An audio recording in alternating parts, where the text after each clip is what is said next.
Welcome to Spark Faith with me, Dr. Kris Sargent. This show is about renewed health, rooted in truth, and restored by grace. What does finding health look like for you? Do you have a vision for your future self and a way to get there? I'm Dr. Kris, and after 33 years in functional medicine and a lifelong journey through brain health, weight loss, hormones, mindset, and faith, I know that real transformation doesn't come from willpower or white knuckling your way to wellness. It comes from gratitude, honoring your body as the temple that God created. This show is about body stewardship, not shame. It's about rewiring your mindset, your metabolism, and your spirit to find lasting health without the grind. I'll help you cut through the noise, see opportunities instead of obstacles, and finally live the healthy, purposeful life you were created for. Let's spark faith and transformation together. Spark Faith starts now. Hey, y'all. Welcome back to the Spark Faith Show. I am Dr. Kris Sargent, and let me tell you, it's been a morning. Yep. So we are here, and we are going to talk about change and the whole, I don't wanna, right? Like we all feel that, right?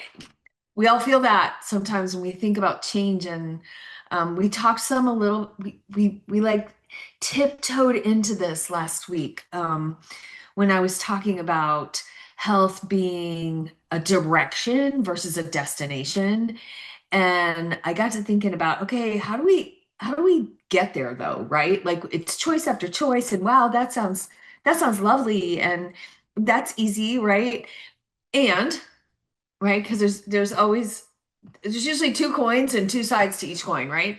So when we walk into that and we're faced with change, and then we get into it, we're excited a little bit in the beginning because it's something new and it's awesome. But then there's this like, right, we hit this wall, this resistance that just feels like we can't get there, right? It just feels like we can't get there, or like we just don't want to do it anymore, right? Our brain is pushing back, our emotions are pushing back, relationships might be pushing back, or you're pushing back into a relationship. And so that's what we're going to talk about, and I'm going to try not to take the entire podcast with my intro today. So so let's get rolling, right? Here it is, right? We started talking last week about health being not a destination, but a direction, right? A trajectory. And so this is the I want to feel better, or maybe I want a better marriage, or I want more energy, I want less stress, I want to get stronger. And the flip side to that coin is I want to feel better but don't mess with my routine, right? I want a better marriage, but it's the other person that needs to change. I want more energy, but I don't want to go to bed earlier because I like my shows or whatever, right? I want less stress, but I can't say no. I don't want to say no. I want to get stronger, but I'd prefer not to involve something consistently lifting heavy things, right? So there's this gap between wanting a different outcome and being willing to participate in creating it. And we are remarkably good at spotting that gap in other people. Yep. That is it right there, right? We can see it for other people. How many times have y'all, okay, ladies, how many times have you saw that a girlfriend was like in this disastrous relationship, right? You've seen it. She can't see it. She doesn't see it at all. He's wonderful, right? But it's the same thing, whether we're talking about health and marriage, relationships, it doesn't matter what we're talking about. Like we can see what needs to happen in other people's lives. And I am going to tell you that that is similar to what happened to me today, and I'm not going to get the details because it wouldn't be fair. But I will tell you that I was pretty irritated because um, I could see this resistance popping up, and I had to look at my own. Whoa, ow, yuck, oh, right? I had to look at my own resistance in that space. So, what if the thing standing between me and what I say I want isn't always something that is outside of me? Okay. So, wanting the result isn't the same as wanting change. Oh, wait, what? Wanting the result, yeah, Dr. Kris, can you say that again? Wanting the result isn't the same as wanting the change, right? This is that resistance. This is where we butt up against that, I don't wanna, right? And most of us aren't actually resistant to the result, right? We want that stronger body. We want that better marriage or friendship or financial security, right? We want a deeper relationship with God. We want a calmer life. We're resistant to what obtaining those things may require us to do, right? Like, what does that mean I am going to have to give up for a better marriage? What am I going to have to learn? What am I going to have to confront? Or I always like to say clarify because I'm not a big confrontation person. What do I need to do differently? Right. And those are the things that we hit that resistance in, right? And we aren't going to make resistance the villain because resistance usually contains a wealth of information, right? What feels threatening? What am I afraid to lose? Or what am I afraid I will lose? Am I feeling out of control? Is this just too much all at one time? Am I simply comfortable with what's familiar? And y'all know that one of my kind of personal key lines has always been like, if I'm if I'm uncomfortable, then I'm growing. If I'm comfy, then I'm not growing. So, like for me, that's my self-awareness. Like, there's a little prick. Okay, I am comfy, but that doesn't. I need to get out of my comfort zone. And usually that hits me like a ton of bricks. So, anyway, you don't really need the physiology answer yet. We're going to do that next week. But I just want to introduce some of those questions to you, right? So, wanting something to be different is not the same as being willing to live different and live in a different space that's going to be uncomfortable, right? Okay, so my choices don't just affect me. If you have friendships, if you have family relationships, if you have a significant other or spouse, right? If you have a boss, right?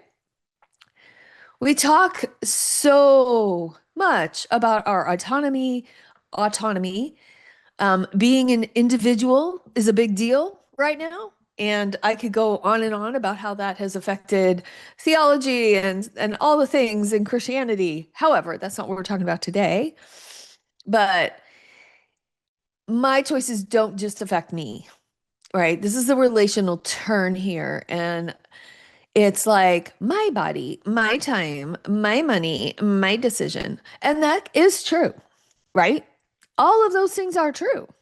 And I was a little snarky there. And all of those things are true. So, where are we going to go with that, right? Where are we going to go with that? If all of those things are true, then what do we need to shift in? right? What do we need to shift in?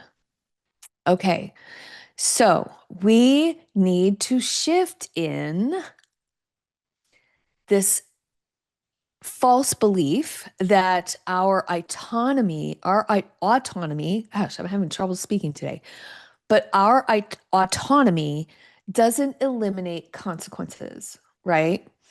And those consequences are not always individual, right? Autonomy doesn't eliminate consequences, and consequences aren't always individual. So if I choose to overspend, that affects our household budget, right? If I overcommit, then that affects my entire family, my kids, the dog, my spouse, and whoever else happens to be around me, just getting what's left over of me after I have overcommitted, right? If I refuse to deal with anger, that affects everyone in the house. If I neglect my health, um, that can change what we're able to participate in. That could change what I'm able to do in the future. And I have talked ad infinitum about that because that is one of my big whys, right? If I constantly complain without action, that affects other people in my life who have to listen to me. If I withdraw um, and slam doors, yep, I might be guilty. That affects the person on the other side of the door, right? Yeah. Okay. So not proud of the moments, and I am taking responsibility for that. But anyway, to make this important qualification, this does not mean we're responsible for everybody else's feelings or that other people get to control our choices. It does mean that I have the freedom to choose whether I change. Absolutely. But I don't have the freedom to choose whether my patterns affect the people that I love, right? Because my patterns, good or bad, if I'm going and participating in healthy communication and uh, getting a healthier body and creating healthy meals and all of those things, right? Those may have positive and negative effects on the people that I live with, right? So we have to keep that peace in mind. And I think we also have to keep in mind that their patterns and their actions affect us. And what we have to be responsible for, here it is how we react. And honestly, withdrawing and slamming doors might be real in the moment. And that's okay because none of us are perfect, right? So this is where we're going to go to like no guilt, no shame, and also no escaping responsibility because we tend to confuse responsibility with blame. And blame is really about who started it, right? Right. And obviously, right, the other person always does. Okay. Not really though, right? Because what part of what happened next belongs to me, right? What is that? If someone else's behavior can genuinely be wrong, right? That can be true. And at the same time, my response can belong to me. Both things have to be held in this weird tension, right? We can and we can both be right and we can both be wrong, right? He started it or she started it. They started it. And I'm responsible for what I did next. These are not mutually exclusive things. You still have to hold on to the responsibility of your response. Ugh, this is hitting hard for myself today, y'all. And again, guilt and shame free life is not a responsibility free life, right? However, grace and God's grace for our imperfection allows us to look at ourselves honestly and without condemnation, right? Not, oh, I'm just a terrible person. I fail at communication all the time. I suck. No, right? Is that who I keep wanting? Is that who I want to keep being?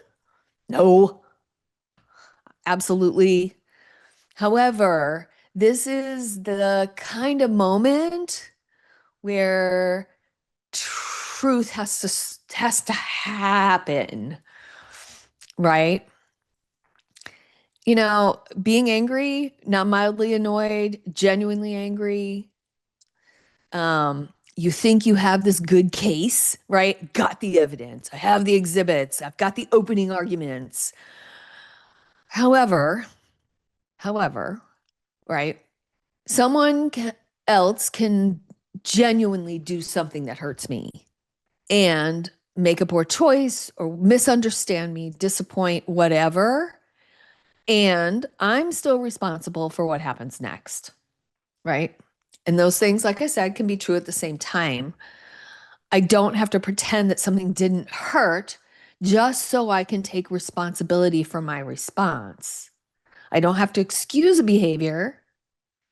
I don't have to convince myself that I'm not angry, right? Those are real feelings. However, feelings are fleeting, right? They last 90 seconds. You can go back to a different episode. I talked about that.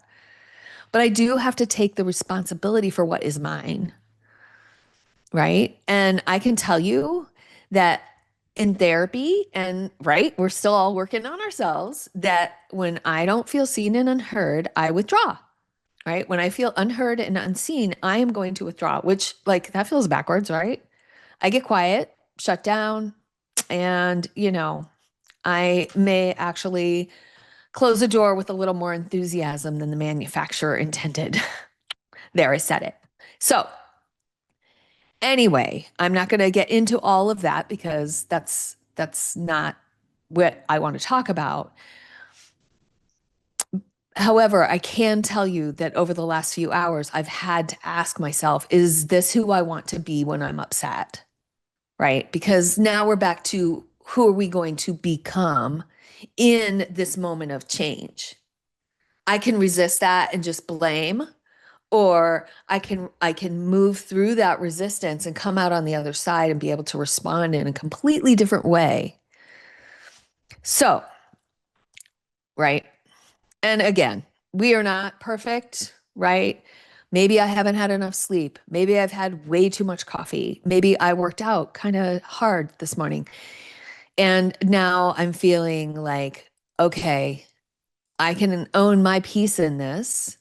Again, guilt-free, shame-free. Grace makes it safe enough for me to say that it was mine. And right, I don't need to decide I'm terrible at relationships. I don't have to beat myself up. I can just say, hey, you know what? I don't like what I contributed to that interaction at all. At all. So here we go, right? It's not about who needs to apologize or holding boundaries, right?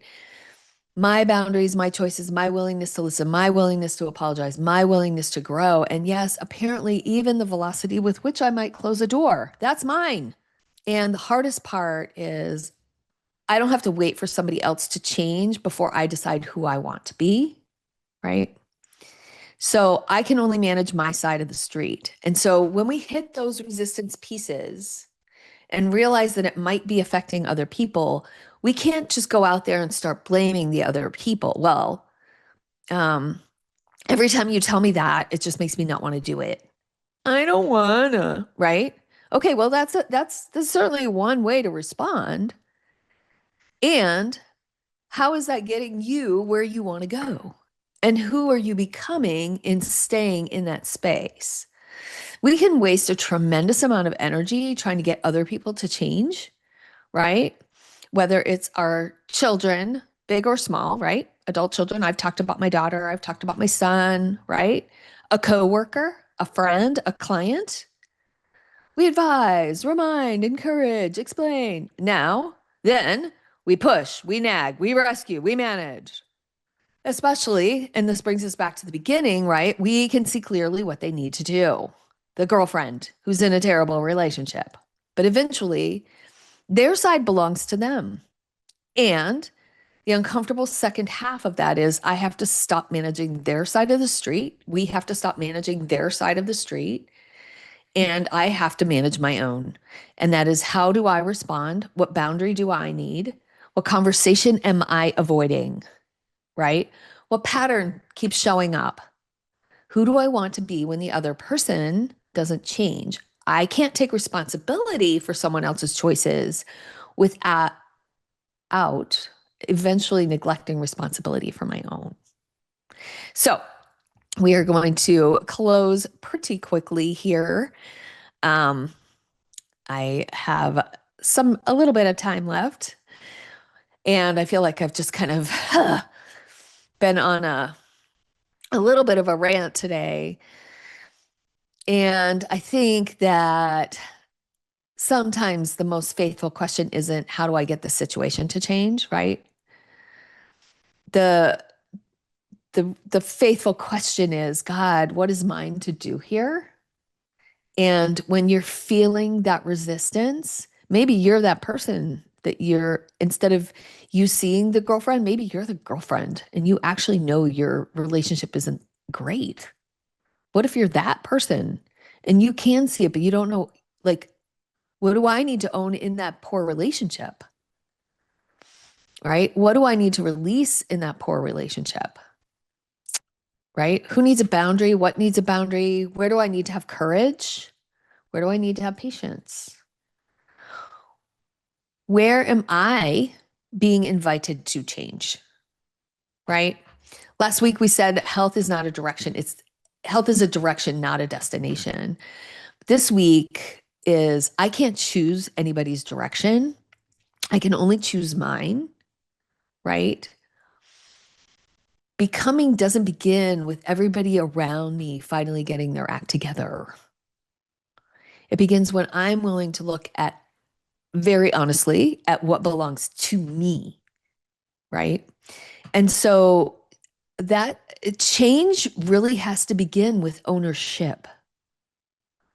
Whether you're the girlfriend or the person seeing the girlfriend doing the wrong things, right? And we have to own our own piece of that.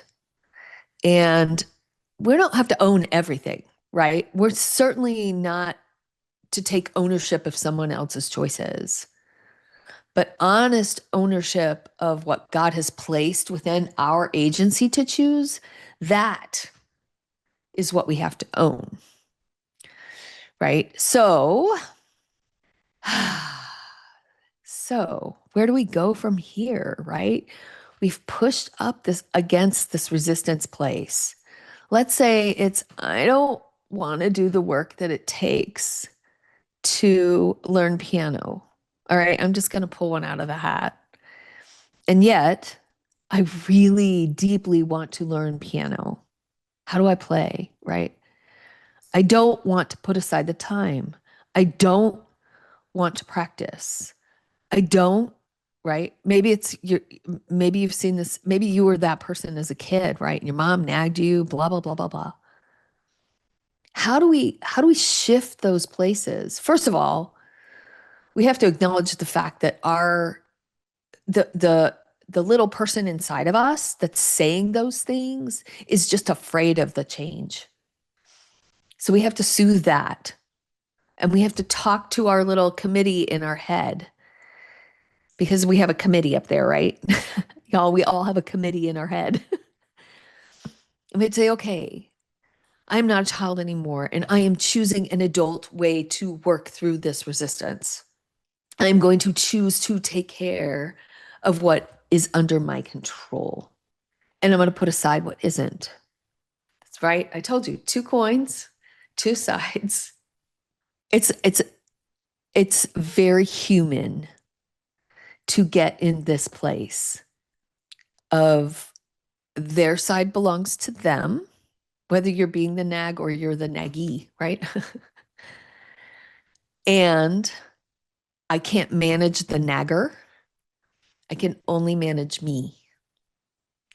And if they're nagging me because they love me, And if they nag me because they see things that need shifting, how do I respond to that?